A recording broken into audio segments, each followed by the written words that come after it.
সবাই খাচ্ছে পাতায় আর আমাকে খেতে হলো গামলায়। মানে আমার কি কপাল। হ্যালো এভরিওয়ান, তোমাদের সঙ্গে নতুন আরও একটি মিনি ব্লগ নিয়ে চলে এসেছি। এই দেখো, এই পাশে আমরা চড়ুই ভাতি খাবো, তার প্রিপারেশন চলছিল। এপাশে বৌদি রান্না করছিল চিকেন আর কষা। আর এই যে দেখো, ভাই কখন থেকে দেখছে আমাকে কখন বৌদি একটা চিকেন কষা দিবে। আর এই পাশে আমি তৈরি করছিলাম ফ্রাইড রাইস।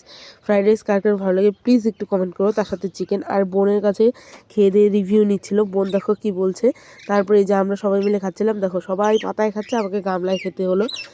মানে কি দুঃখের বিষয়। আমি বলছিলাম দারুণ টেস্ট হয়েছে। তারপরে এদিকে সবাই সবার কাছ থেকে রিভিউ নিচ্ছে, বোনের কাছ থেকে তো নিচেই, এদিকে বৌদি কাকিমা আরও যে যে আছে সবার কাছ থেকে নিচ্ছিল। তো আমার দিকটাই বেশি আসছে, এখন কী করা যাবে। তা বোন আমার ভিডিও করতে পারেনি, তো বোন লাস্টে বলছিল যে টাটা গুড নাইট, আবার দেখা হবে নেক্সট কোনো ব্লগে। যাই হোক, যে এইদিকে খাচ্ছে আর যাদের যাদের খাওয়া হয়ে গেছে তারা ওই উনুনের মধ্যে আগুন তাপাচ্ছে। যদি আমার ভিডিও ভালো লাগে প্লিজ সাবস্ক্রাইব।